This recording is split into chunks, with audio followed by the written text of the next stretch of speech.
All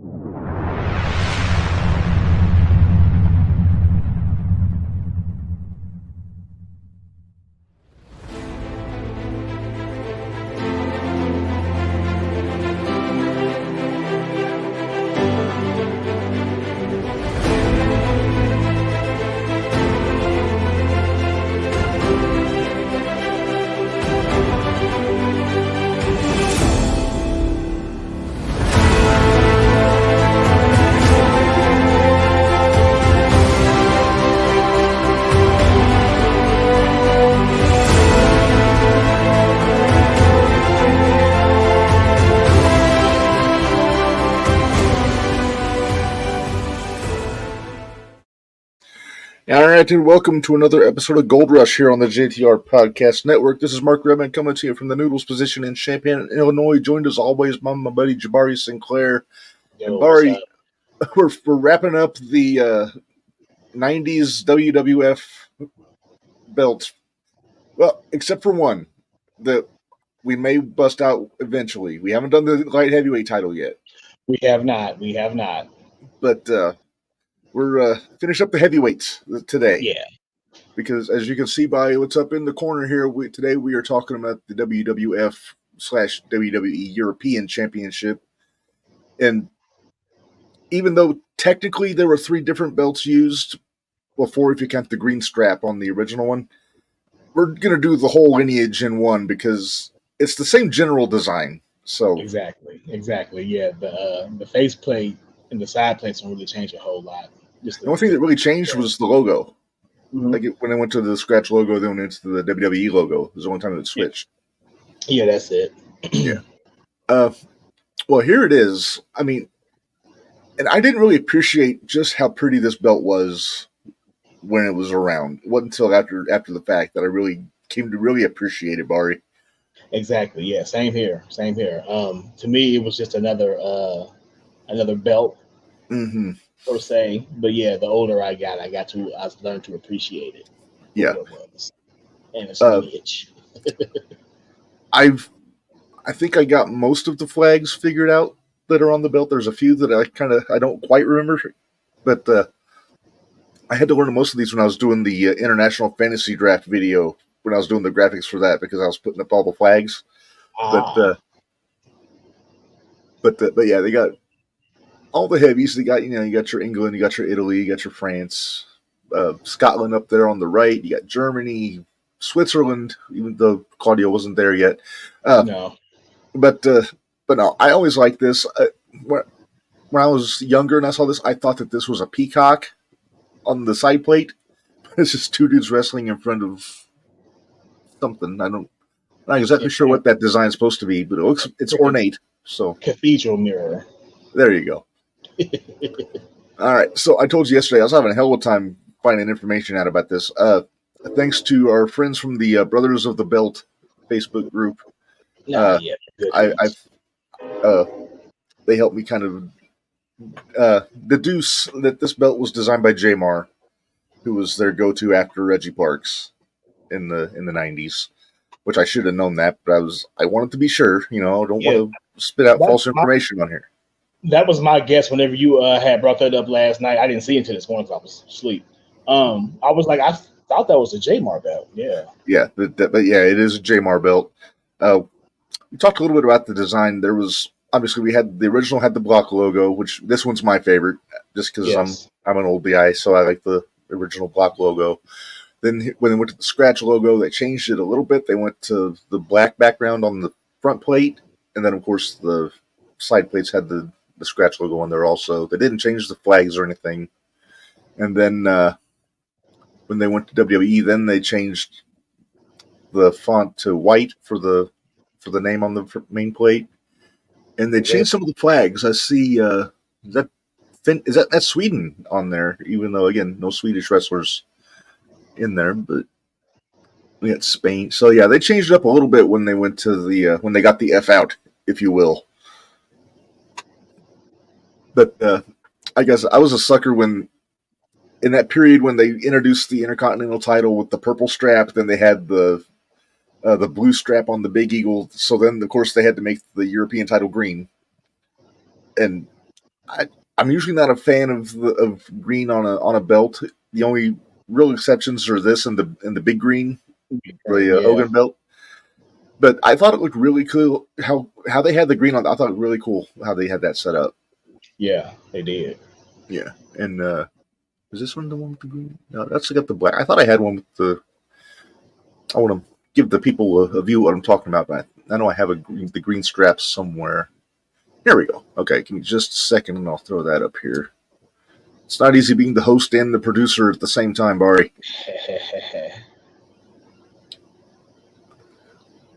Yeah, check that out. There you go. Yeah.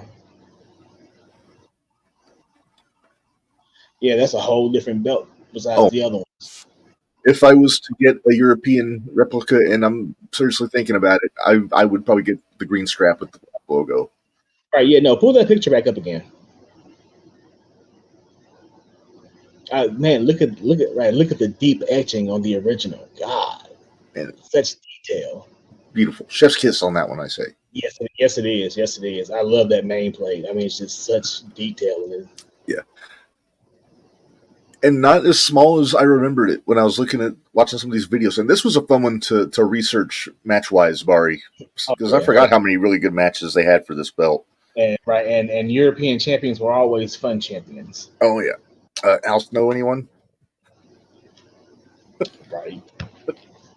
D'Lo Brown, his first run. Yeah, from Helsinki, Finland, wasn't he? Yeah, and Lisbon, Portugal. I think it was every week he changed his city of origin. Yes, he did. But he always remained to have a humble chateau upon the south side of Chicago. That's right. Well, you got to always remember where you came from.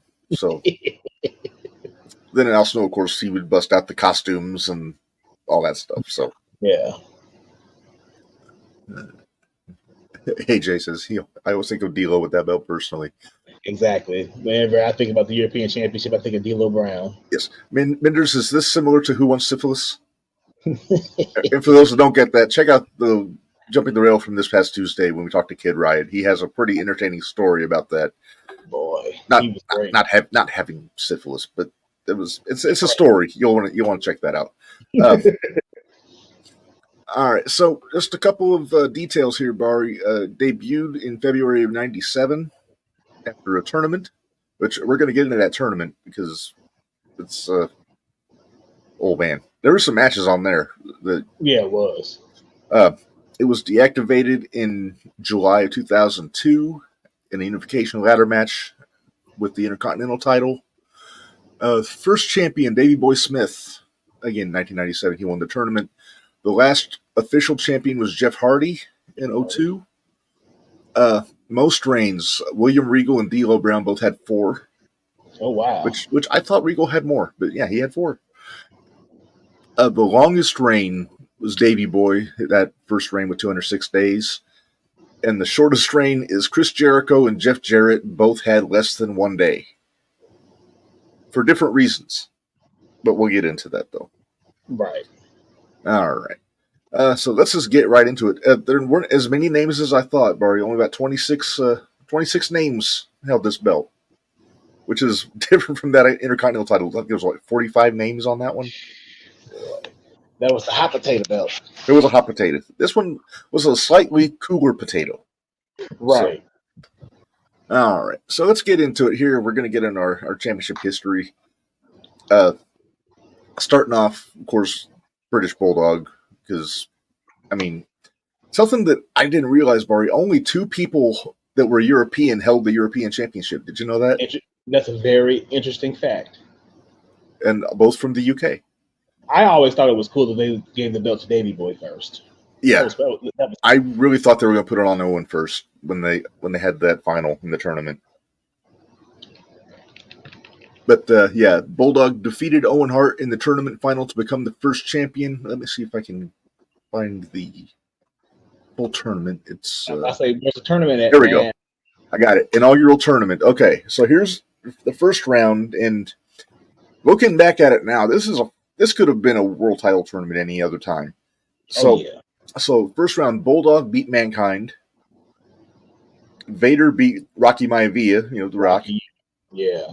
back when he was still I think he was Intercontinental Champion when this tournament was going on. Or if not, he was close. Owen Hart beat Flash Funk, good old Too Cold Scorpio. And then Bret Hart beat Hunter Hearst Helmsley. So that's a pretty damn loaded first round. Man, that's a who's who at the time. It really is. The semifinals of Bulldog pinned Vader, and that was going into WrestleMania when Bulldog and Owen wrestled Vader and Mankind. So Bulldog beat both of their opponents in this tournament. Mm-hmm. And then Owen beat Bret by countout in the semifinals. And then Bulldog, just because I guess he wanted to beat everybody he was in a match with at WrestleMania, he beat Owen in the finals of the tournament.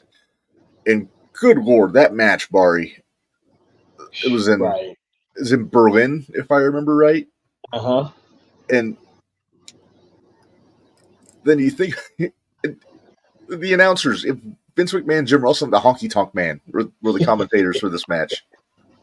Exactly. So not only did we have a grainy, choppy match to watch because it was overseas at the time. The quality wasn't great video-wise, but as far as in-ring, it was...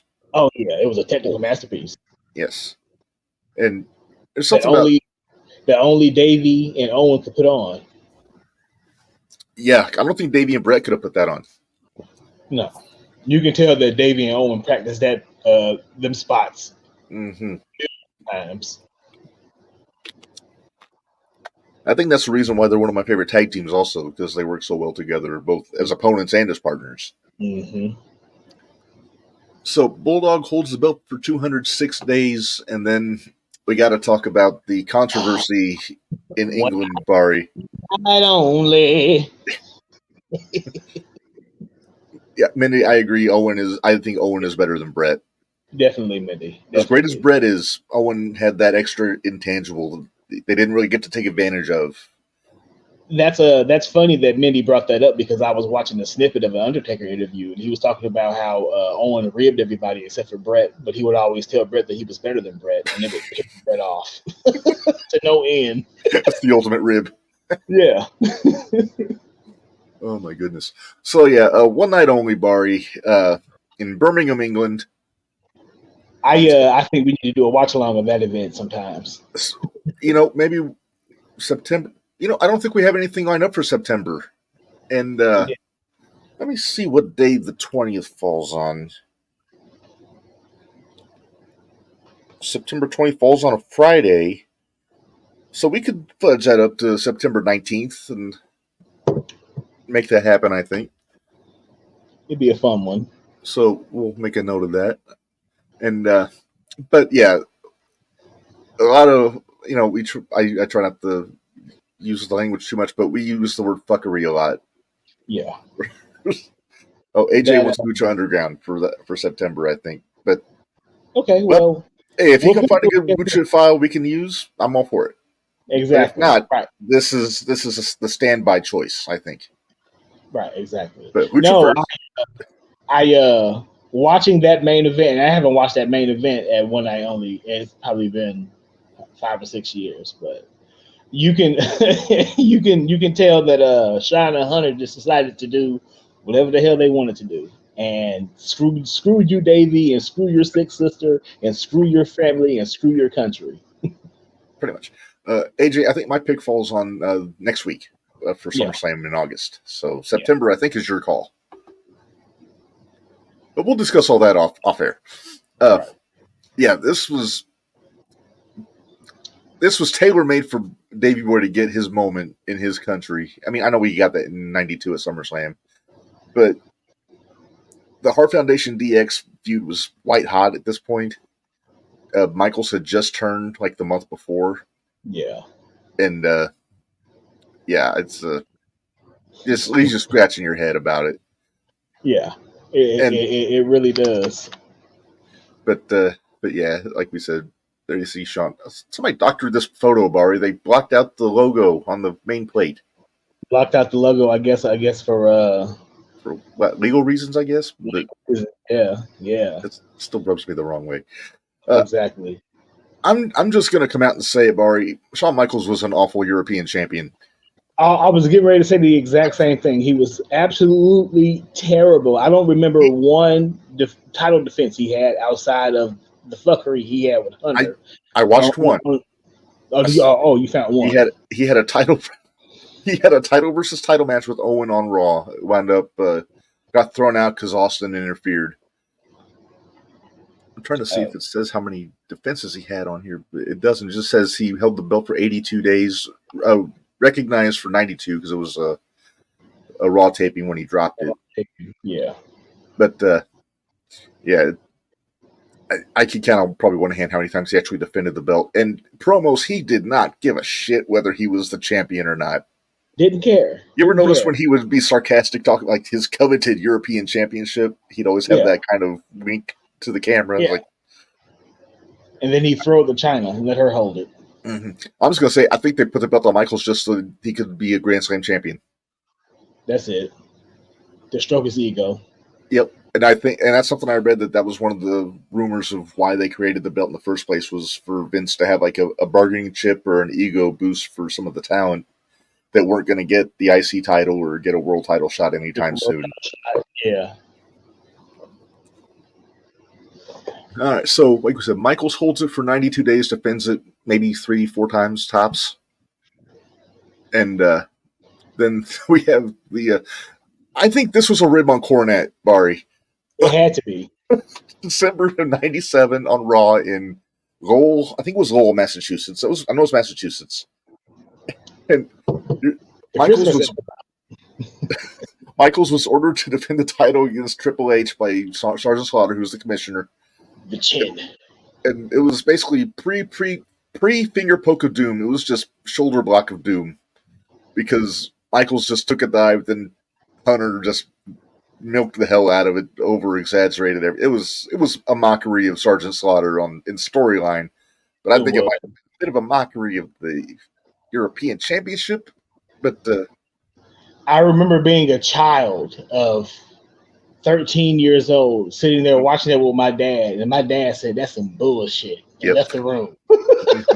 Oh, Corny was losing his mind on commentary. Yes, he was. We were hood, bamboozled, and led astray. Just think if it was today, he'd be dropping F-bombs. Oh, God. Oh, they had to cut his mic off. They had to cut his mic off. They'd have to straight jacket and muzzle him. Yeah, and possibly sedate. Possibly, yeah. Get Brian Last out there to calm him down. Oh, boy. Oh, somebody get that man a burger, extra cheese right now. But don't forget the burger towel, Bari. Yeah, the burger towel. You know, I'm thought about making some jumping the rail burger towels. Do it. Just for the ride home from Terre Haute. Because we got Wendy's on the way home, and it's always a crapshoot whether I'm going to get mayonnaise on my shirt. Oh, yeah, I always find a stain, too, so Stacy is not alone. That's right.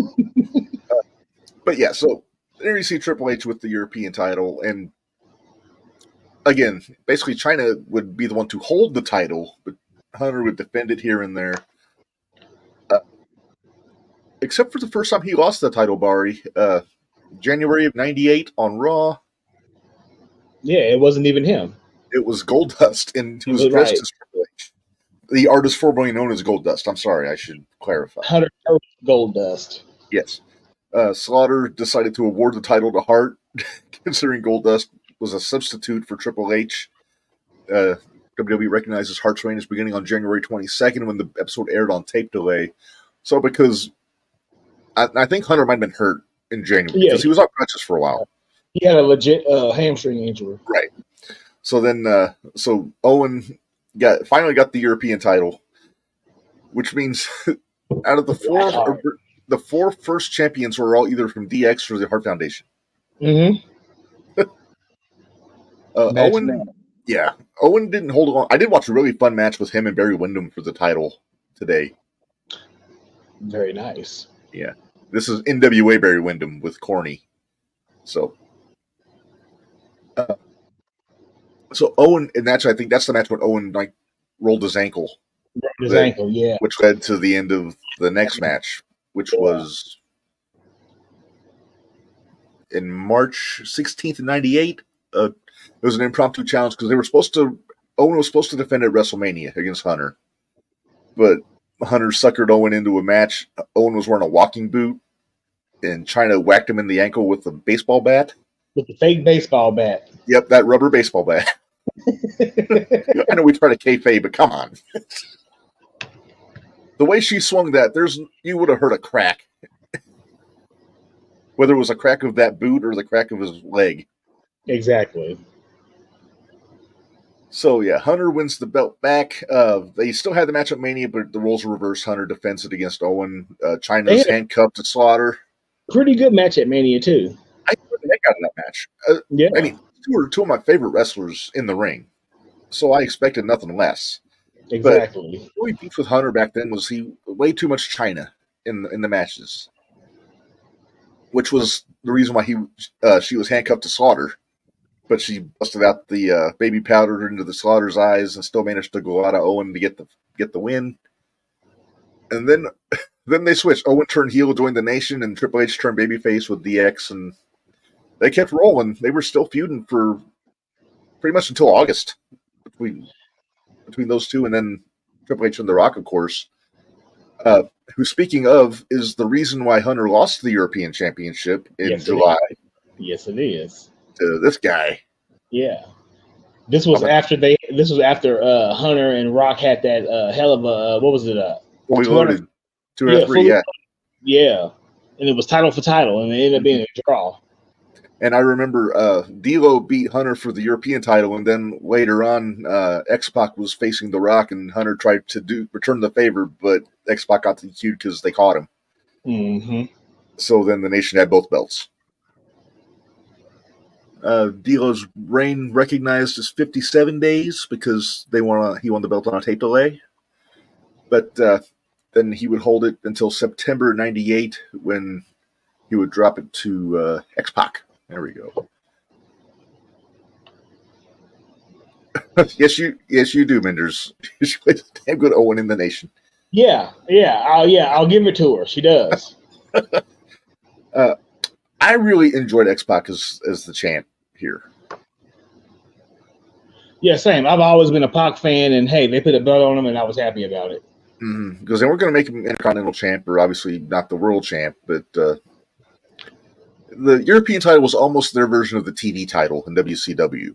Mm-hmm. As far as that role goes, he held it for 2 weeks and dropped it back to D'Lo on Raw in Michigan, and then a couple weeks after that, X-Pac won it back from D'Lo at In Your House Judgment Day in Chicago, and that's when he had his long run of 120 days with that belt. And then that's another FBM moment to borrow from our friend Menders. Shane McMahon. Fucking Shane McMahon. He beat X-Pac and I forgot the rules on this. It was a tag team match, Shane and Kane versus Hunter and X-Pac, and Shane got the pin on X-Pac. So, well, technically Shane held it for 47 days, officially recognized. He had the rematch with Pocket Mania when Triple H turned heel and joined the corporation, which I thought was a very well done heel turn. I don't know if you remember that, Bari. Yes, I do. Because the match before, China had reunited with Triple H. Yep, and they thought they thought China was going back to DX, but it was really Kane turning babyface, Hunter turning heel. Mm-hmm. But they fooled everybody. Yes, they did. Yeah. So Shane retired the European Championship on Sunday Night Heat because he wanted to retire as a champion. So they deactivated the title. And that would stand until June 21st, 1999 on Raw in Memphis, Tennessee, when the ever-present Midian found it in Shane's bag and just asked if he could have it. So Shane said, sure, why not? So Midian is officially a European champion for 33 days, which is longer than I thought it was. Oh, Dennis Knight, how we love thee. Hey, I'm a fan of Dennis Knight. I'm trying to remember, was he Shanghai or was he Slazenger? He was. I think he was Slazenger because I think Henry was under the hood. Was under the hood, yeah. It was Henry under the hood. The Texicans, as Jesse Ventura called them. Exactly. West Texas. See, I was never a fan of the Midian character though. I like Phineas and even the Southern Justice stuff. I didn't mind Yeah, no, right. Yeah, I like the Knight in Canterbury. when they were Colonel Parker's heavies. Yeah. Could have been something if they really tried. Could have been. They had a fun 6-man in your house in '98 DX against Jarrett and Southern Justice that I remember. Yeah. Yeah. Hey, so Midian would hold the belt until July and at the fully loaded pay-per-view in '99 and dropped it back to D'Lo. D-Lo. D'Lo. Him and his And then, Sky High. yes, I love that Sky High. So D'Lo would, not long after that, then he would beat Jeff Jarrett for the Intercontinental title also. So he was the first Eurocontinental champion. Thus becoming the first Eurocontinental champion, Kurt Angle. Yes. It's true. Zing. So they had the rematch at SummerSlam. D'Lo put both belts on the line against Jarrett. That dastardly Mark Henry came in, and we thought he was keeping an eye on D'Lo, but turned out. Wow. Can you imagine how much that would hurt for Mark Henry to whack you with a guitar? I mean, I know it's a gimmick guitar and everything, but if he hit you with a real guitar, he would kill somebody.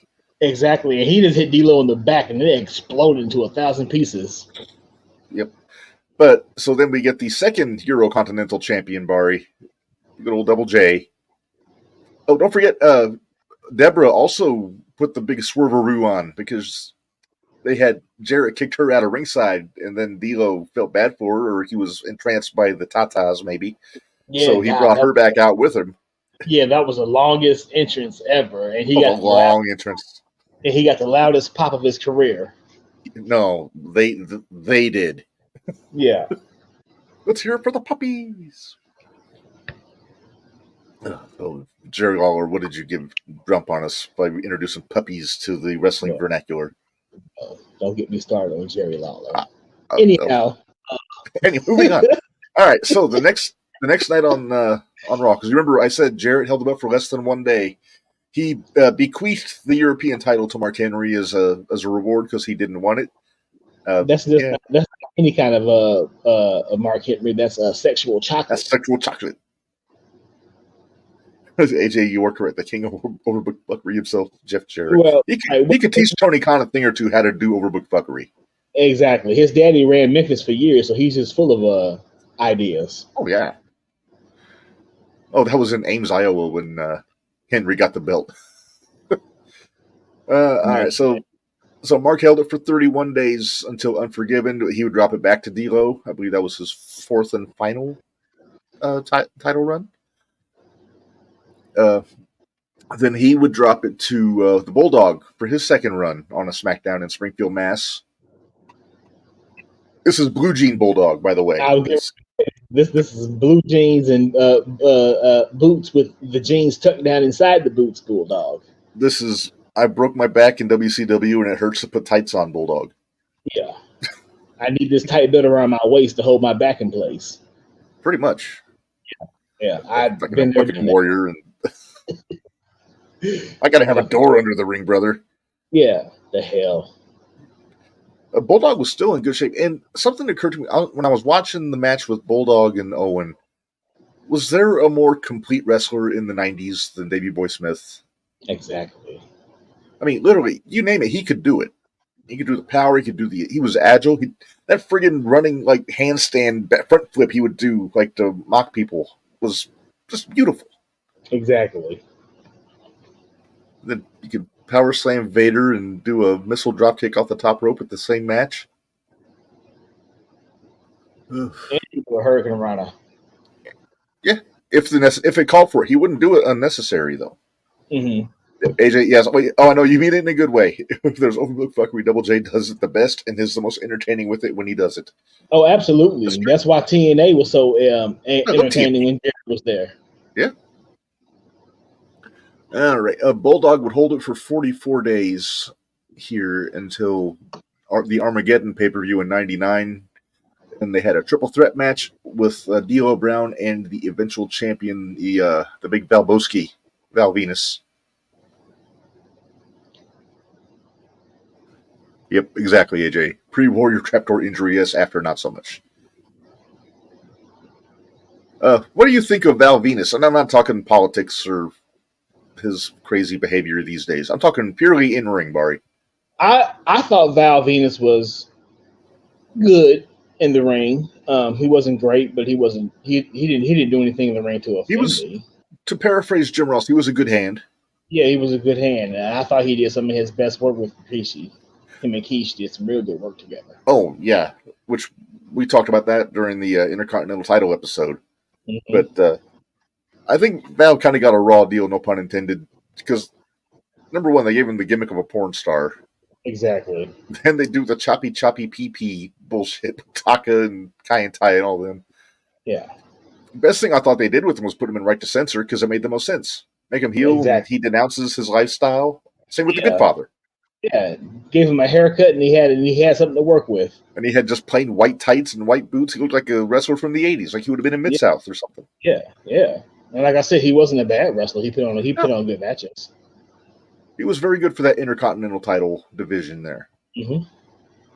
But let's see, Val holds the belt for about 60 days, and then on SmackDown, February 8th, 2000, although officially recognized as starting on February 10th, that's when we get Kurt Angle.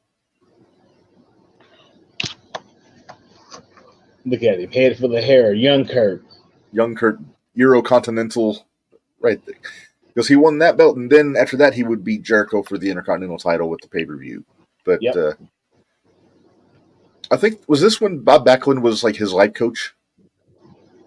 I don't remember. I was around there. But Angle, I mean, nobody had a better run in their first year than Angle did. This was only, 3 months in? Because he debuted at Survivor Series 99? Yeah. And then he would go on, he would hold the Intercontinental title and the King of the Ring and the World title before the end of the year was over. Which is just remarkable. Yeah, exactly. Angle would hold it until WrestleMania 16. I'm sorry, WrestleMania 2000. That's the official name. 2000, yeah. In Anaheim. In that three-way... I've watched that WrestleMania one time. That's all? One time. And that was probably months after it, was a pay-per-view. That's it. I didn't like it. There was one freaking singles match. Yeah, everything was a gimmick match on that show. Yeah, everything. And don't get me started on the hardcore battle royal. Oh my goodness. I'm trying to remember what the singles match was. I think it was Tori and Terry in a stink face match. No, you're thinking the Cat and Terry at SummerSlam. Hang on, I gotta look this up now. Yeah, look it up. That's gonna bother me. I believe it was a women's match though. Let's see.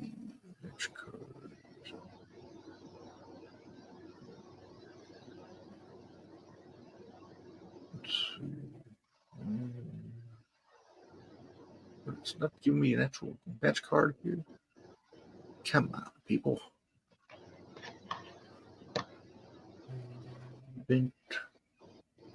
All right, preliminary matches. So we start with tag team match: Buchanan and Bossman against Godfather and D'Lo. Then we got the hardcore battle royal: Head Cheese against TNA. Triangle ladder match. It was a cat fight between Cat and Terry with Val Venus as the referee. Okay. So it wasn't the stink face match. Okay. Mae Young was ringside though, trying to bust out the puppies. Well, that's what Mae Young does. Oh, and it wasn't even a singles match. It was basically the winner of the match would throw the wrestler out of the ring. So there wasn't a straight singles match on this show. God, where's that emoji of Menders, FMB? With the steam coming out. Yeah, because then it was Intergender, Too Cool in China against the Radicals. Then it was the 2 out of 3 triple threat match that we're just talking about now with Jericho, Benoit, and Angle. And And then after that was Rikishi and Kane against DX, and then the 4-way main event. With a McMahon in every corner. With a McMahon in every corner. It's supposed to be Jericho in that match from what I hear, but they changed it. So WrestleMania, first fall was for the Intercontinental title, second fall was for the European title. Poor Kurt didn't get pinned either time. Benoit walks up with the IC title, and then Chris Jericho was our new European champion. For a whole day. For a whole day. The next night, his buddy Chyna turned on him and assisted Latino Heat, Eddie Guerrero, our guy. Yeah. And finally grew that mullet out and shaved those sideburns. Yeah, I will point out this picture is from the second time Eddie won the belt at WrestleMania 2001 with Dean Malenko helped him, but now the first time it was on Raw with Chyna. And he had a pretty good run with it. He held the belt for 110 days, Bari. Had a damn good match with S.A. Rios on Backlash. Latino Heat and Mamacita. Yeah. And they had some fun with that, too, with Eddie and Chyna. So I was a little confused because this was around the time I wasn't watching every week because I had a job that would not let me get home before the show ended, and I didn't have cable in my room. You know, the struggle is real, Bari. But yes. But my friend would record all of the pay-per-views on his, and he let me borrow the tapes. So after the fact, I watched Fully Loaded in 2000, and I could not figure out why Eddie was wrestling Perry Saturn because last time I had checked, they were in the Radicals together. There were, and I remember this. I was watching wrestling. I was faithfully watching it then. There was dissension in the Radicals, and I do believe on the episode of Raw there was a triple threat: him, Dean Malenko, and Perry Saturn for the belt too. But yeah, it was, there was dissension. Was this when Malenko was trying to be a ladies' man? It was just on the cusp of him being a ladies' man. Of all people, passionate, dashing, enduring. Why would they dump that gimmick on Dean Malenko of all people? I think Vince was just had a wild hair one day. God, and he had the sleaziest theme music and everything. Jesus, yeah. Dean Malenko, ladies' man. All 5'8" of them. Yeah, hitting on the ladies when he's still wearing his wedding ring. Yeah. But I really liked the match at Fully Loaded. This is how you get on tangents and then try to weave your way back in, Bari. But we wound up getting, and I was surprised when I saw the tape. Perry Saturn actually won the title from Eddie. Mm-hmm. And I always liked Perry Saturn, going all the way back to ECW when he was in the Eliminators. But he would hold the belt until my 19th birthday, Bari, August 29th, 2000, on SmackDown. And he would drop the belt to our buddy Al Snow. I couldn't find a good quality picture of him in any of his costumes, unfortunately. That's all right. That's Al Snow with cometh on the back of his tights. Yes, the snowman cometh. Whatever that means, yeah. Cometh. Well, yeah, it's like the Iceman cometh, like the old English poem. Mm-hmm. Or, in my vernacular, the Ozman cometh, which was Ozzy Osbourne's greatest hits album. But anyway. Don't get me started on Ozzy Osbourne now. Hey, condolences to Ozzy. He lost his pupper a couple days ago, Rocky. He did. If you watch Ozzy and Jack's World Detour, Rocky played a significant role on that show. So, and we don't wish that on anybody, especially fur baby owners. So we don't. Rock and roll forever and British Bulldogs forever. I love the meme you guys sent today. It was like, do you remember WrestleMania 2? Neither does Ozzy Osbourne. Oh my goodness. Oh, I'm sorry. I'm getting distracted by messages. All right. So Al Snow would hold the belt for 45 days officially. And then on Raw, October 16th, 2000, we would get a touch of class to the European Championship. And I actually watched this match today. His Lordship, William Regal. Oh, good. Steven Regal himself. Yes. Because I watched this match today on YouTube. Al Snow came out as a Brit, as an Englishman. And Regal took exception. And then he stretched him mercilessly. Nothing like a good Regal stretching. That's right, and that was what he got the win with, is that Regal stretch, which is one of the most painful looking submission holds I can remember seeing. Yeah, no, thank you. I don't want to take that. No. This is going to be a pattern, Bari. Regal held the belt for 46 days. They had the Rebellion show in Sheffield, England, and for some reason, Vince decided, hey, let's take another European Championship off another English guy in England, and they put it on Crash Holly. Good old Crash. Elroy. Come on. But it's Elroy. Everybody loved Elroy. It is Elroy, and he only held the belt for one day. Yeah, he dropped it back to Regal on Raw, like the very next Raw. But I guess they were just going for the shock. And Regal can make anything work. It's really true. Exactly. January 22nd, 2001 on Raw, and I didn't see this match. Regal would drop the title to Test. And we've gone on record, Bart, talking about how underrated we think Test is. Definitely. AJ makes a very cogent point here. He says, well, that's the lower card belt. That's the belt that's meant to be hot potatoed, so you don't do it with the main belt. Look at that. That's kind of what the TV title was in WCW. Exactly. Yeah, I didn't remember Test even holding the belt until I watched WrestleMania 17 when he came out with it for his match with Eddie. But he actually held the belt for 68 days. So there you go. He held it for 2 months. Dropped the belt back to Eddie at WrestleMania. We showed the picture with Malenko. The Radicals were all good again, so they helped Eddie win. And then Eddie held it for 24 days, and then he would drop it to Matt Hardy, which was really the first big singles push Matt got.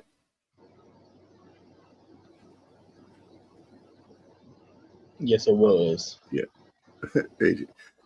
AJ's trying to get us off on tangents. This is my favorite crowd sign of all time. This is the guy back in WWECW that had a sign that said, no picture of Test Ickles on it. So instead of saying testicles, it was a picture of Test with Ickles after it, I guess. Fucking hell. Testicles. Give me a break. Anyway, back to Matt holds the belt for 122 days. And actually had a pretty darn good run with it. I really enjoyed a match he had at Backlash. It was a 3-way with him, Eddie, and Christian. Ooh, I had to go back and watch that. It was really good. Matt would retain. Edge and Hardy Edge and Jeff would both interfere in that match, but that's just a smidgen of fuckery. But while Matt is champion, then we get the invasion angle that we're so quote fond of that could have been done better. I know that face, Bari. Menders, it does sound like a sign you would make. Because you'd make me design it on my app with the Photoshop and everything. Mender, I need a sign for the next show. Uh-oh. Oh, no. Oh, no. And it says, and I needed to say, go to sleep, Georgie.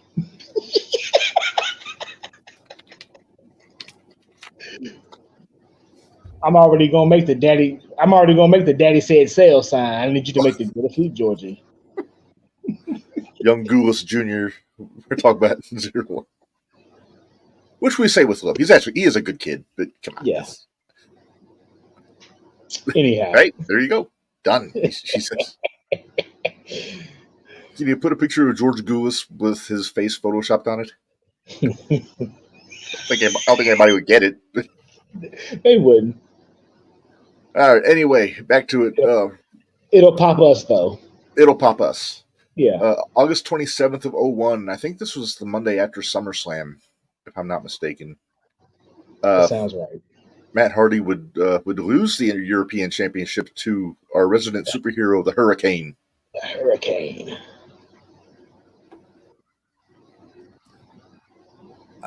I didn't know what to think when he busted out this superhero gimmick, because he wasn't doing that at the start of the invasion, Bari. He was doing just Sugar Shane Helms. I'm sorry, Gregory Helms. He couldn't be Shane because Shane McMahon was there.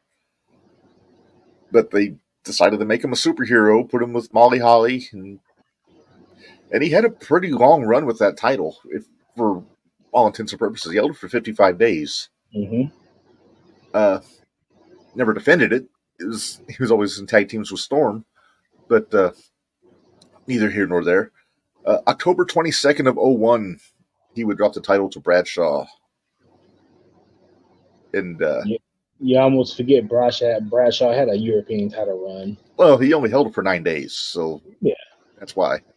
And then he would drop it on SmackDown to one of my favorites to hold the belt, Bari, Father of the Year, Christian. Mm-hmm. And he had a decent run with it. May I help you? Oh, so those who can't see, we have a Nunu show. She's like, "What you doing?" Talking belts. Yep. Talking about Christian, he would proclaim himself the champion of Europe, which I got a kick out of. And he would hold it for 90 days, so about 3 months. He held it through the Rumble. And then at the end of January on SmackDown is when he dropped the belt to DDP. To Dallas Page, yep. Yep. I know I'm not paying attention to you. I'm kind of busy right now. This was during the Positively Page, like, motivational speaker thing he was doing with that goofy, shit-eating grin on his face. That's a good thing. But the best thing about that was when Christian would mock him and do it because he had more teeth. All right, we're going to stop people watching. I think we're both having a stroke. Oh. So Page wins on SmackDown in Virginia, holds it for 48 days, defends it at WrestleMania against Christian. And then on March 19th, which I think was the following Monday, they said, "Okay, Page, you've done what we need you to do with it," and they put it back on Regal. Okay, well, let me move this if you're going to sit. There we go. You can sit. Yeah, sit on Tony Khan's face.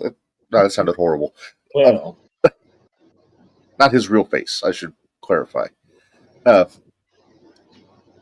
yeah, so Regal wins the belt on March 19th. He's drafted to Raw, so the European title becomes exclusive. Okay, you keep knocking over Fonzie's whistle. It's getting old.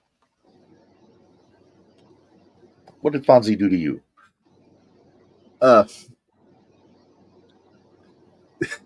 On April 8th, tell me if you remember this, Bari. Regal comes out as he's getting in the ring. His brass knuckles fall on the mat. The referee takes him, and as he's disposing of them, then Regal pulls a second set of knucks out and hides them in the turnbuckle before the referee can search him. And then Spike comes out and finds him in next. Yeah, I remember this. 5 seconds. He just comes out. Oh, my goodness. Now, that's how you do fuckery. Yes, that is. Of course, Spike would hold the belt for longer than I thought. He held it for 27 days. Spike was the champion when it was rechristened the WWE Championship, so Spike had it when they got the F out, as they say. Mm-hmm. No, don't knock over my bowl with my Cheez-Its. It's all crumbs. That's going to be a pain to clean up. And then he would drop it back to Regal on May 6th on Raw. And then Regal would hold it until July on Raw when he would lose the title to one Brother Nero himself, Jeff Hardy. And Jeff is the last official champion because on July 22nd of 02, he would lose the ladder match with Rob Van Dam. And he was putting the IC title on the line, so they unified. And then the belt was deactivated after that. Yeah, it was absorbed by the Championship. That's back when Bischoff was killing all the belts. He was trying to get it to be one show, one champion. Because not long after that's when they got rid of the IC title. Mm-hmm. But I know there was a bit of a push not too long ago to rechristen the UK Championship as the European title and bring it back. But nothing doing there. But like I said, a lot of really solid undercard talent would hold this title, Bari, and some main talent, like some main eventers, really got their first push with that title. So let me see here.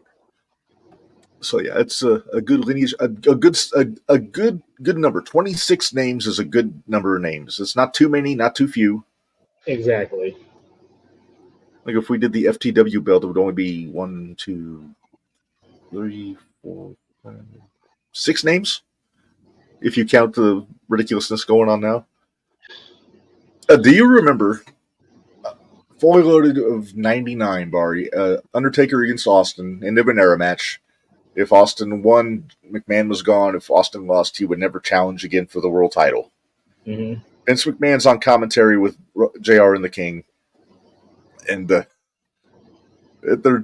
Vince is talking about how, I'm sure he'll do fine if he's not challenging for the world title. And Lawler says, he'd make a good Intercontinental champion, wouldn't you? Don't you think, Vince? And Vince is like, absolutely. And then you hear Jim Ross, yeah, maybe the European champion. Just such a throwaway. But then Vince just goes right and says, you mean the coveted European Championship? He's trying his damnedest to get that belt over. It's like, don't say that Austin wouldn't want that belt. Right. Make it a prize to be coveted. Exactly. All right. Well, let's move on, Bari. We got to talk notable feuds, as evidenced by the card that says notable feuds on it. I got 5 that covers pretty much the extent of the run. It covers from 97 through 01. My 5, I got Bulldog and Michaels, which by extension, DX and R Foundation. So, I got X-Pac and D-Lo on here. Yeah. That's really the feud that made D-Lo, and then it kind of reestablished X-Pac as a real upper echelon mid-card talent. Hunter and Owen, I got, they had a lot of heat to it. X-Pac and Shane, same reason. Just X-Pac trying to chase Shane for making a mockery of his title. This is good business. And then I got Christian and DDP because, Exactly. Plus, the match at WrestleMania was really good that they had. Exactly. Yeah, it was.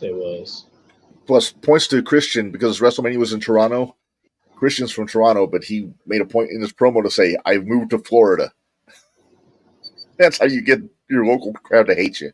That's exactly how you do it. Oh, my goodness. Wait. There we go. Okay. Okay. So how about you, Bari? You got, did I miss anything? Only thing I could probably add to that is Eddie and Perry Saturn. The little brief feud for the title. Okay. That was a good one. Yeah. But I mean, like everything else you freaking named, man. Yeah. Because some of the bigger names that held it didn't really have a feud over it. They held it for a bit and then they would just drop it. And drop it in translation. Yeah. Yeah. All right. Let's talk about favorite matches here. I got 5. I know we're both going to agree on this. Davey Boy and Owen from Raw, the finals of the tournament. I think best European title match of all time. Definitely. Excuse me. I've got the match I was talking about, Owen and Shawn from Raw, and right before Survivor Series when Austin interfered.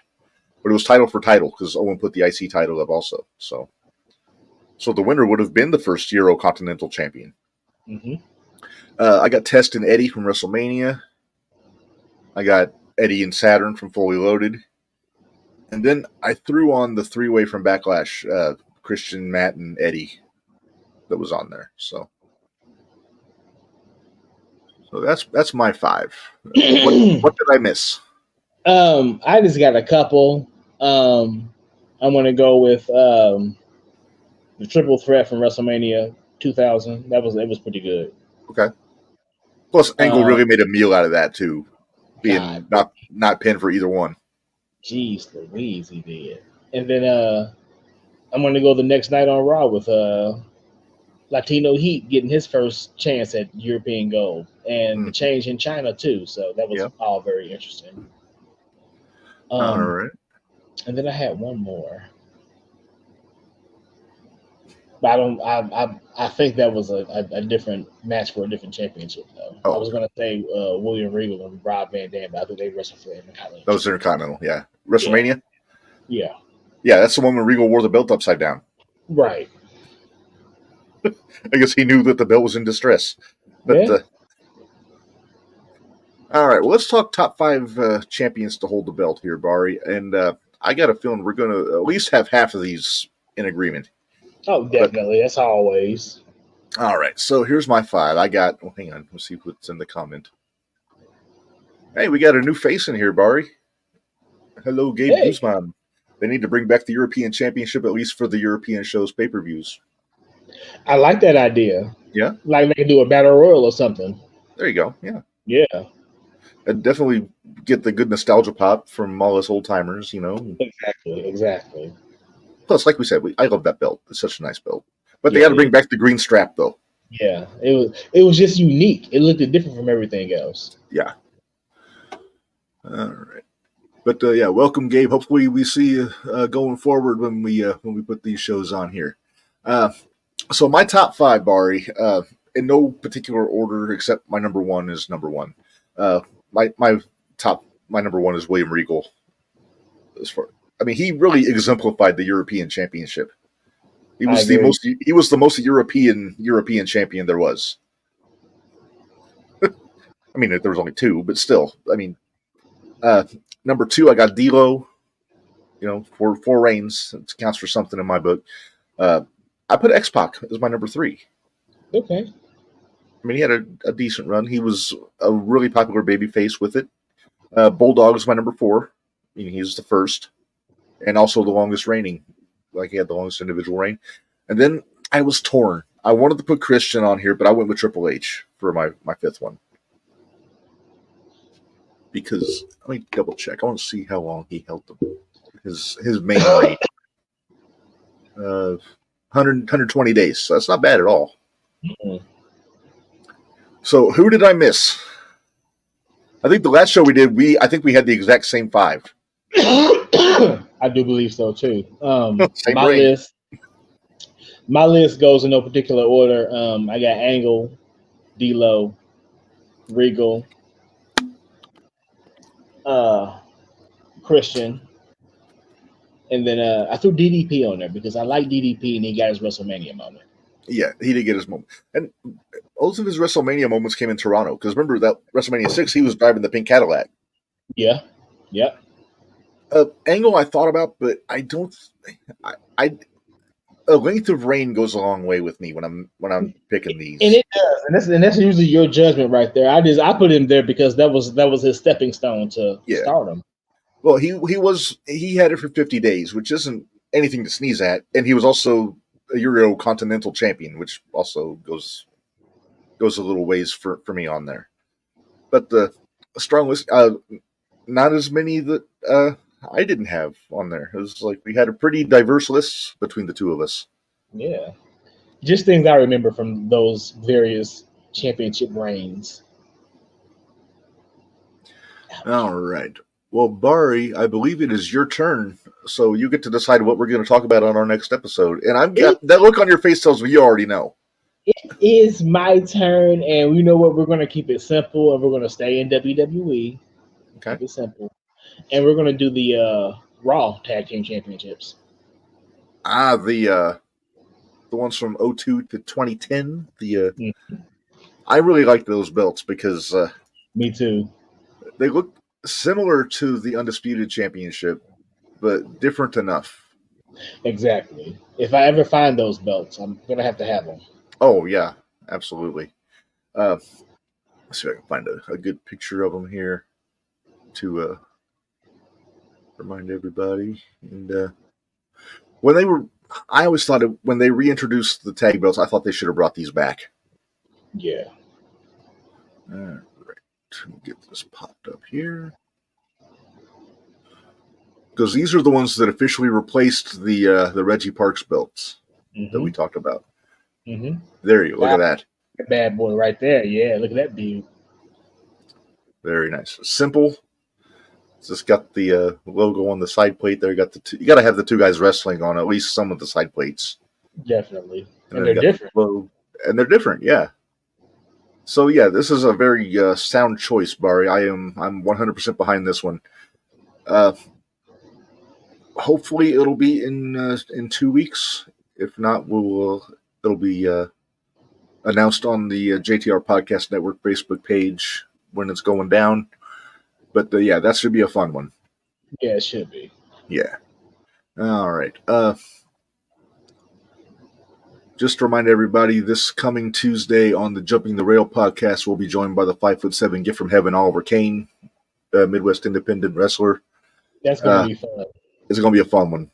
Just from the Kid Riot interview, he has some. He has some Iggy's to ask him about. So next Wednesday on the 0-1 shootout, we'll be talking to Bradley with the finger from Thursday Night Throwdown. And then don't forget, next Thursday, it's my birthday. We're doing a watch along, Bari. That's going to be a lot of fun. We're going to be watching SummerSlam 1992. That's going to be on Facebook Live on the JTR Podcast Network Facebook page. It will not be on YouTube, so just keep that in mind. And then, so that's what we got coming up. Hopefully you guys will join us for all that stuff. Bari, you got anything you want to add for this? We got this done right at an hour. I'm kind of proud of us. Yeah, how about that? Yeah, even with going on tangents. But we're getting better at reining them in a little bit. But we got to, yeah. All right, so what do you think? Anything we didn't mention about this European Championship? No, she was a beaut, and I wish she was still around. Yeah, that's one I may have to get me a replica of. Go with my old tag team here. Yes. Maybe at the expo we'll get lucky. They'll have one. Exactly. Maybe even with the green strap. You never know. Maybe wishful thinking. All right. Well, Bari, let's get out of here. We got a SmackDown to watch. I think there's food coming. Right. Yeah. Right now. Right. I got our favorite Tombstone pizza and some wings. I think the Tombstone's coming my way too, but no wings. All right. Well, let's get out of here, Bari. We'll keep these people no further. So thanks a lot for watching with us. And for Bari, this is Reb. Mind y'all, life is hard, work stiff, and we'll see you guys next time. Peace.